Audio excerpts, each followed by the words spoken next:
There's a new Matrix movie out, so I figured what better time to cover the Tetsuo movies.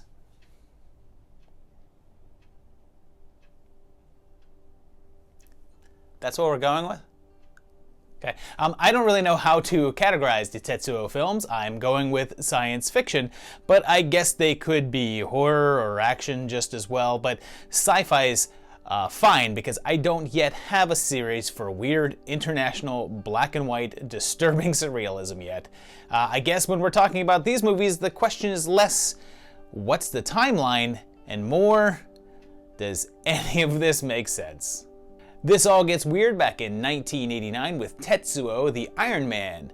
Not that Iron Man. Not that Tetsuo. This one's from Shinya Tsukamoto and begins with a man inserting a bar of metal into his own leg and discovering it covered with maggots and then gets hit by a car. We then meet the salaryman who discovers a piece of metal on his face, and he's then chased by a woman who is turned into a cyborg creature that he is finally able to defeat, but soon after finds himself becoming more and more metal. It was shot on black and white 16mm for a really low budget of $17,000, yes that's only 3 zeros, with minimal crew. Tsukamoto plays a character in the film and also ran camera and would trade off with Kei Fujiwara, who plays the salaryman's girlfriend, and she would film the scenes with him in it and vice versa. Salaryman continues to transform with his penis becoming a drill. Yep. That just happened. His condition spreads through the use of pretty cool stop motion work and they fight until the arousal becomes too intense and they sort of dry hump, but then she gets drilled, and not in like a funny sexual entendre way. Soon he's almost fully transformed and it's revealed that the car crash in the beginning was the salaryman and his girlfriend hitting the metal fetishist and then dumping the body, but then making sure to have sex nearby. I told you this gets weird. His infection does the unthinkable and assimilates a cat, and the fetishist forms out of the body of his girlfriend, and the two commence a frantic, frenetic battle across the city, only stopping for what seems to be a flashback to being beaten by a man with a metal rod, which I take to be the origin of the metal fetishist's bizarre predilections. Their final showdown takes them to a factory in an over-the-top special effects spectacle until they merge into a giant tank thing penis structure and announce their plan to turn the world into metal, which is ironic since this came out in '89 and in just a few short years metal would kinda fall out of favor, but that's a different kind of metal, I know. There is no date here, and the film's setting is sort of this nebulous non-time that could be called any when, but there are a bunch of VHS tapes in the apartment which would seem to insinuate 80s, so I think going with real-time 89 is fine.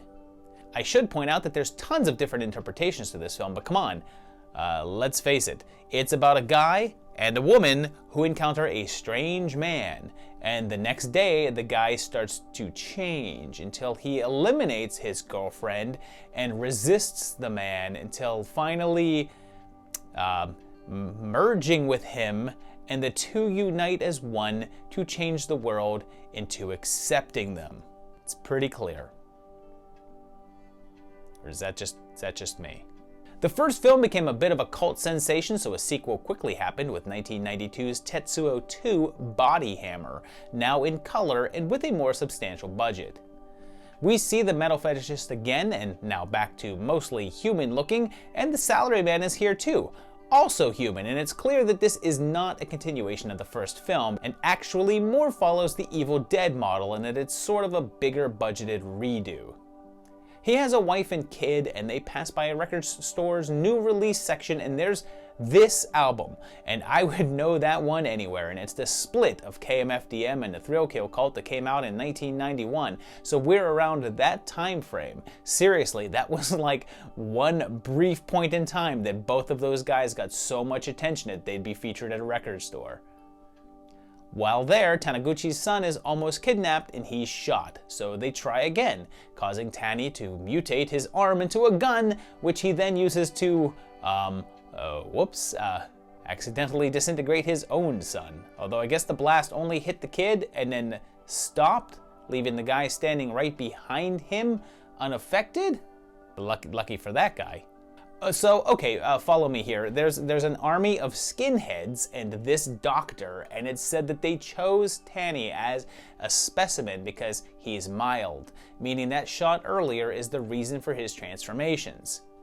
Metal Fat guy here, whose name is Yatsu, he's the leader of the skins, and he kills the doc and gives the injection to the army. Tanny ends up being a little less, mild than they thought, but here's the kicker.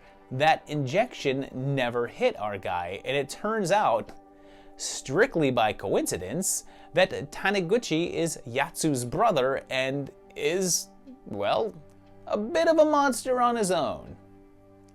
He continues to transform and the brothers face off until Yatsu's face is literally off, and we learn that their father somehow merged guns into them, and Tani killed him.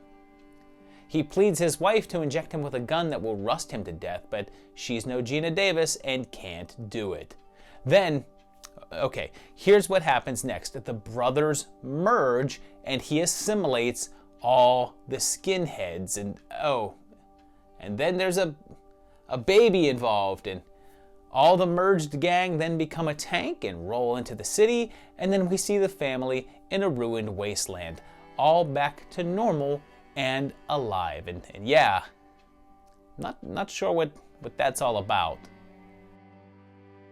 It took quite a while to return to the series, and it wasn't until 2009, 17 years later, that we saw Tetsuo the Bullet Man, again written and directed by Shinya Tsukamoto. The film was 20 years after the release of the original and is not only in color, but in English. We meet Anthony and he tells his dad it's been 20 years since his mom died and his son is killed by someone in a car. Afterwards, he starts to transform and is assassinated, which, of course, does not stick. Turns out Anthony's father was involved in something called the Tetsuo Project and that he and his mother were a part of the experiments. He takes out a whole SWAT team, becoming less and less human, and yeah, it's basically another sort of remake. But this time, almost entirely tossing aside the experimental aspects and going for a more straightforward linear story version of it. And Yatsu is here too, and he was the one that killed Anthony's kid in order to prompt his transformation. He kidnaps his wife and puts a bomb in her necklace, threatening to detonate it, which causes Anthony to get angry, and you wouldn't like him when he's angry, but that's his secret. He's always angry. Whatever else catchphrase you want to throw in there. Maybe Anthony smash. I don't know. Yatsu wants to die via Anthony because he can't turn into metal in this one, so he wants Anthony to destroy the world. But he doesn't go through with it, and instead absorbs him.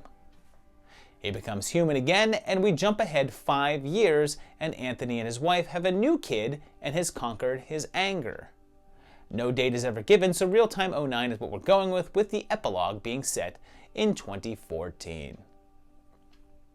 So there you have it, 3 movies that do not have a timeline. They are all separate films. They're all basically different takes on the similar concept, each one becoming a little bit more direct than the previous one.